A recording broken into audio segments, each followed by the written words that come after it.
my name is Steph. I'm from Corydon, I'm 26 years old and I have type 1 diabetes, epilepsy, dyspraxia and autism.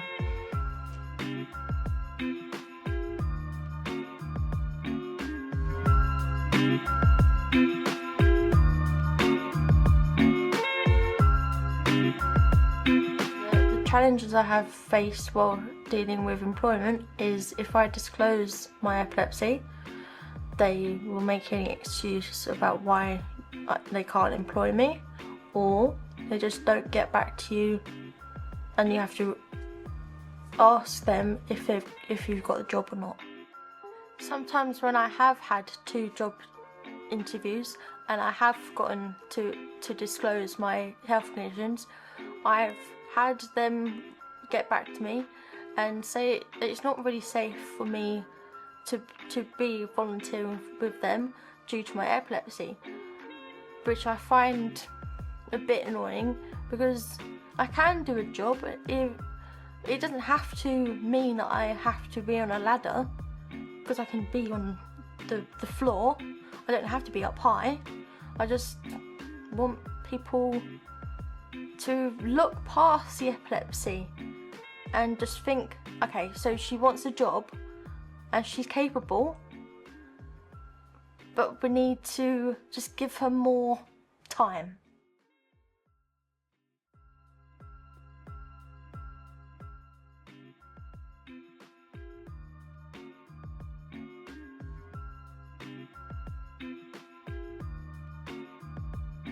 So I had an interview with Porter and Salter, the pub by East Corydon, and I disclosed my autism and diabetes, and they were perfectly fine about it, but they never got back to me about why I didn't get the job and whether it was about the autism and diabetes.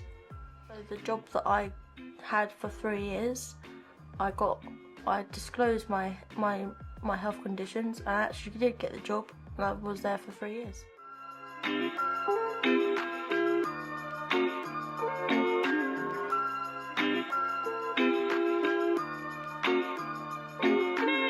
So I worked as a support worker for 3 years, and you had clients with different medical or disabilities. So you had people who have autism, mental health, and they were different ages. So you could be working with 2 brothers or just 1 person because they can't talk. So the goal there to help them be firstly independent or just to support them out and about.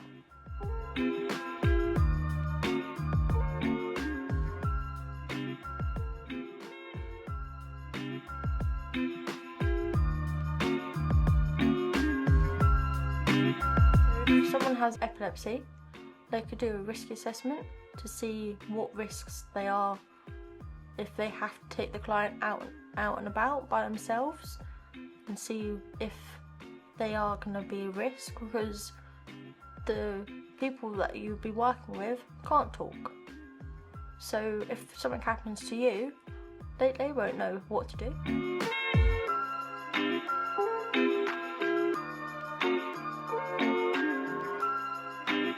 If you've got a disability confident job, because there are disability confident jobs who actually can understand hidden disabilities, but then there are some employers that don't understand hidden disabilities or any disability really, and if they have someone like me coming to them, they can Google, or they can ask what it's like to live with the disabilities, because I don't mind people asking questions.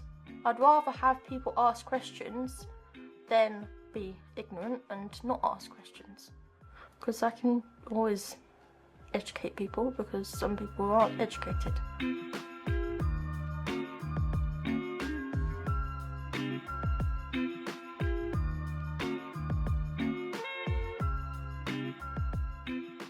So the autism, I've been diagnosed since I was 9, so you just have to be patient with me. If I don't understand anything, firstly you just have to say the question more and repeat the question. So if you ask a question and I say I don't understand it, or can you repeat it, do repeat it, because then I'll understand it. But then some people don't really want to repeat the question, and I just find it a bit rude.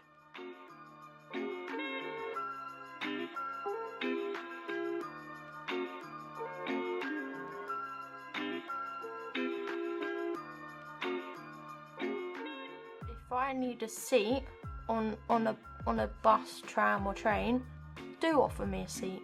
If you see someone with a lanyard on, first thing to ask is, do you want a seat? Because if they're autistic, non-verbal, or they just don't talk in general, they can't ask for a seat. And they're by themselves, then who can ask for a seat for them?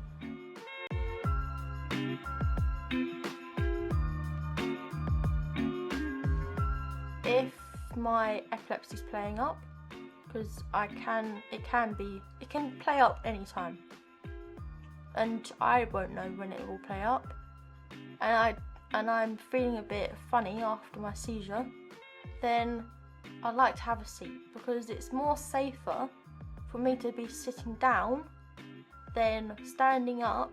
Because if I'm standing up and I have a seizure, you don't want me on the floor. With my epilepsy, I've not had a seizure for 2 years, but I do have absent seizures, which I can be having a conversation with people, but then it's not a tonic-clonic where I'm on the floor, but absent seizure is I'm just not with it and I'm not in the same room as you. It can happen any emotion. I can be angry, sad, happy, excited, any emotion. I won't have a warning about when it's going to happen. And if my diabetes blood sugars go too low, I can fall down and become unconscious. So that's a bit dangerous, especially if my blood sugars are high. I can still I can throw up. And if I'm out by myself and I'm not with mum, I'm all alone. And if I'm in London, then there's no way that mum can come to me.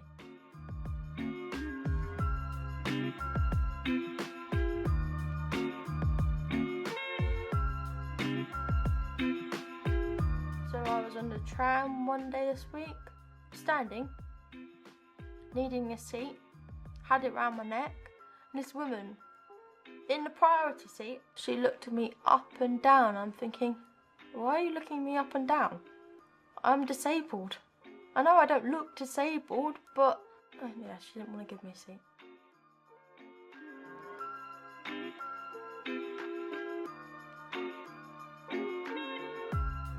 So if I'm going into London for a walk, I'd normally get an empty bus or empty train, because I know then I'll get a seat because it's empty. And you tend to not have any people argue about why you're in the priority seat. And there are some nice people who will actually give you a seat, but then also not very nice people that don't give you a seat. So it doesn't really make it equal. And then how it impacts my day is I just end up in a very miserable mood.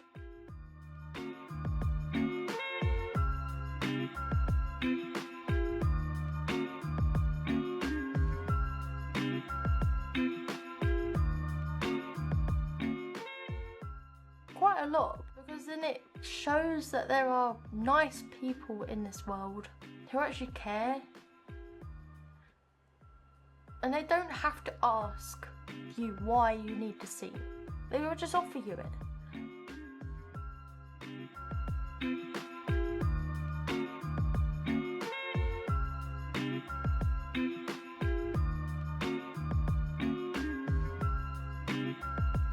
I've had 3 times where I've been offered a seat, and then the rest, people just look up and down at you. Even when I have it round my neck, so I got my freedom pass, and the police offer me a seat card. That if I have it round my neck, I tend to have it that way, but it does sometimes turn round, so I have to turn it back round, but people just don't look.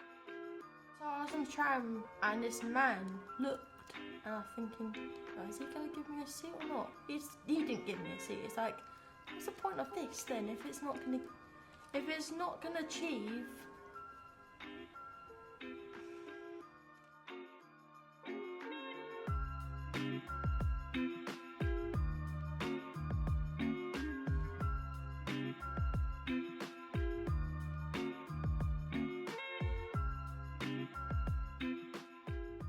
Firstly, Google what sunflower lanyard is, and then once you've got the information, then just be kind. That's all I'm asking. Just be kind, because you might be having a bad day. You might be very tired at the end of the day of being at work, and you want a seat. And if someone doesn't offer you a seat, how are you gonna feel? That's how someone with hidden disabilities feel when they don't get offered a seat, and I think it needs to be changed.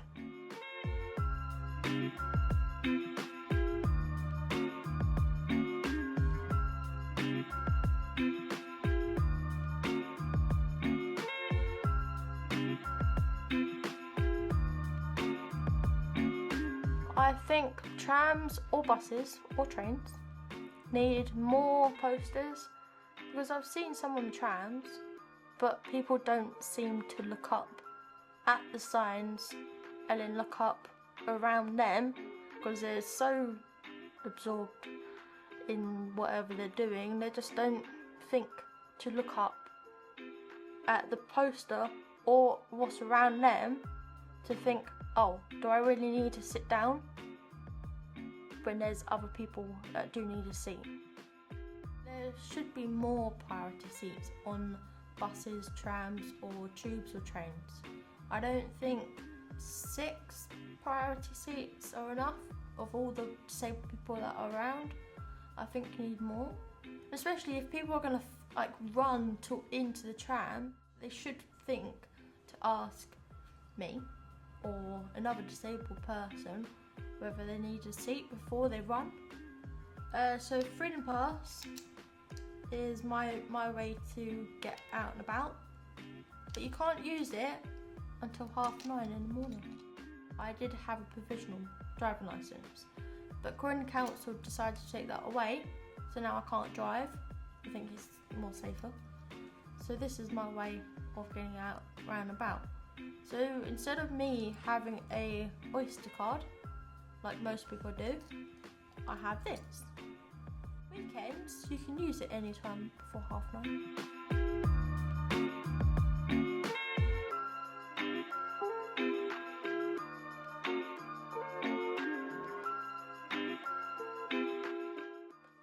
People living right next to you can have hidden disabilities and you don't know.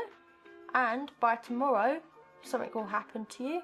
So don't judge people or don't discriminate against people just because they're disabled.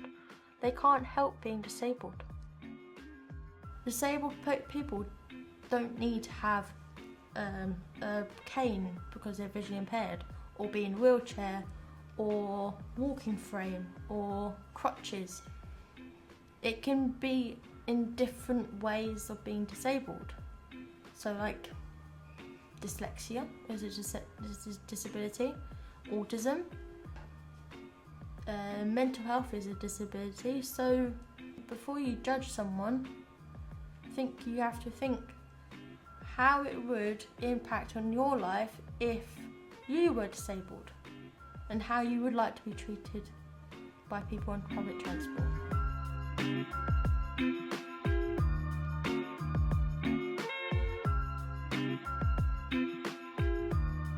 Hopefully it'll spread awareness to everyone that not every disability is visible.